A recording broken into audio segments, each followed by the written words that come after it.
ওয়ালা নাওম, সারা বিশ্বের একচ্ছত্র মালিকানা আমার হাতের মুঠায়। তন্দ্রা, নিদ্রা, ক্লান্তি, অবসন্ন, বিষণ্ণতা কোনো কিছু আমাকে স্পর্শ করতে পারে না। আমি এমন ইলা, আমি এমন রব, ঘুম তো দূরের কথা, কোনো ক্লান্তিও আমাকে স্পর্শ করতে পারে না। বলেন সুবহানাল্লাহ।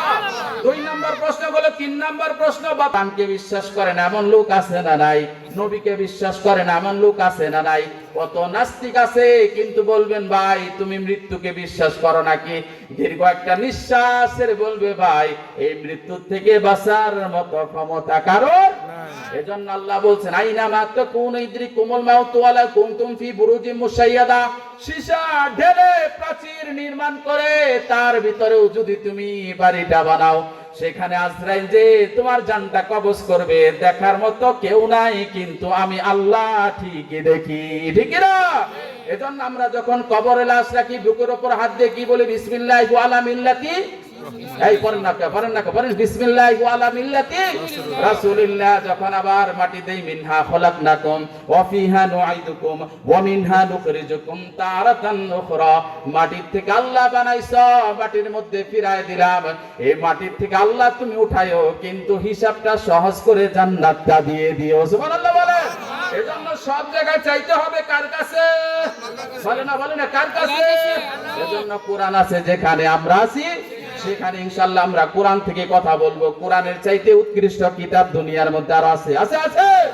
যত ড্রামা, নাটক, সিনেমা কোরআনের ধারে কাছেও নাই। এটা এমন কিতাব, আল্লাহ বলছেন ও দুনিয়ার গোলাম, এমন একটা কিতাব তোমারে দান করলাম, যে কিতাবটা ধরবা আমি আল্লাহ তোমারে জান্নাতের মধ্যে পাঠাইয়া দিব। সুবহানাল্লাহ বলেন। এজন্য সব সমস্যার সমাধান দিতে পারে আল কোরআন সমাধান। একটা কোরআনের সূরা বের করছে, এই সূরা থেকে আলোচনা করি। বলেন ইনশাআল্লাহ। ইনশাআল্লাহর ওয়াজ করলাম না? ইনশাআল্লাহ না বললে নবীকে এত ভালোবাসেন, তারপর আল্লাহ 15 দিন ওহী পাঠায় নাই। কয়দিন? 15 দিন। কিন্তু আমরা তো কোনো কথার মধ্যে ইনশাআল্লাহ বলি না। আল্লাহ বললেন প্রত্যেকটা কথার শুরুতে ইনশাআল্লাহ বলো, তোমাদের সকল কাজ সফল করে দিব আমি আল্লাহ। সুবহানাল্লাহ বলেন। এজন্য আল্লাহ বলছেন এমন একটা সূরা নিয়েছি যে সূরাটার মধ্যে আল্লাহ খালি নিয়ামত আর নিয়ামত দিয়ে ভরপুর করে দিয়েছেন। বলেন আলহামদুলিল্লাহ। আবার কোরআন পড়ার শুরুতে আল্লাহ বলছেন ফাইদা করাতাল কুরআনা ফাস্তাইদ বিল্লাহি মিনাশ শাইতানির রাজিম। কোরআন পড়তে গেলে শয়তান তোমাদের বেশি বেশি ধোঁকা দেয়, শয়তানের ধোঁকা থেকে বাঁচার জন্য আউযু বিল্লাহ আর বিসমিল্লাহ পড়া। পড়েন সবাই। আউযু বিল্লাহি মিনাশ শাইতানির রাজিম বিসমিল্লাহির রহমানির রহিম। আর রহমান আল্লামাল কুরআন খলাকাল ইনসানা আল্লামাহুল বায়ান। আশ-শামসু ওয়াল কামারু বিহুসবানি ওয়ান নাজমু ওয়াশ-শাজারু ইয়াসজুদান ওয়াস-সামাআ রাফআহা ওয়া ওয়াদাআল মিজান আল্লা তাতগাউ ফিল মিজান ওয়া কিমুল ওয়াজনা বিল কিসতি ওয়া লা তুখসিরুল মিজান والأرض وضعها للأنام فيها فاكهة والنخل ذات الأكمام والحب ذو العصف والريحان। এমন একটা আয়াত আল্লাহ কোরআনের মধ্যে সূরাটার মধ্যে দিয়েছে যে আয়াতটা আমরা সবাই পারি। বলেন সবাই। ফাবিআইয়ি আলাই রাব্বিকুমা তুকাযিবান। এই সূরাটা যখন নাজিল হয় বিশ্বনবী মক্কায় কাফেরদেরকে বলে, ও কাফেররা, বিশ্বনবী বলেছে আমি বলেছি তোমরা করো আল্লাহর ইবাদত, তোমরা আল্লাহর ইবাদত করো, আল্লাহর ইবাদত করো। কিছুদিন পরে বললেন ও লোকেরা তোমরা রহমানের ইবাদত করো। এবার সব কাফেররা মিলে বলে ও মুহাম্মদ তোমার আল্লাহ কয়টা? এক সময় বলো আল্লাহর ইবাদত করো, আর এক সময় বলো রহমানের ইবাদত করো। বিশ্বনবী ডাক দিয়ে বললেন না, আমার আল্লাহ একজন, কিন্তু যার নাম আল্লাহ তার নাম রহমান, যার নাম আল্লাহ তার নাম গাফফার, যার নাম আল্লাহ তার নাম সাত্তার। আমার আল্লাহর 99টা নাম আছে না নাই?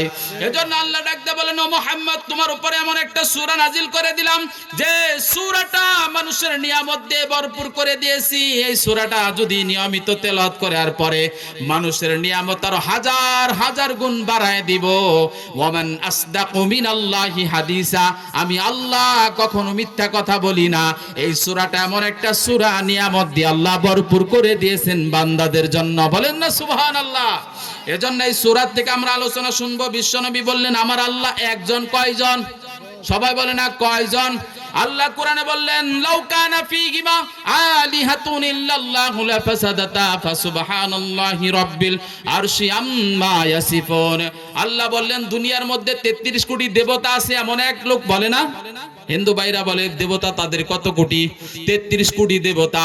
আল্লাহ বলেন 33 কোটি দেবতা না, দুনিয়ার মধ্যে যদি দুজন আল্লাহ থাকতো, এক আল্লাহ বলতো এখন রাত ভালো লাগে না আমি দিন বানাবো, আরেক আল্লাহ বলতেন এখন দিন ভালো লাগে না রাত বানাবো।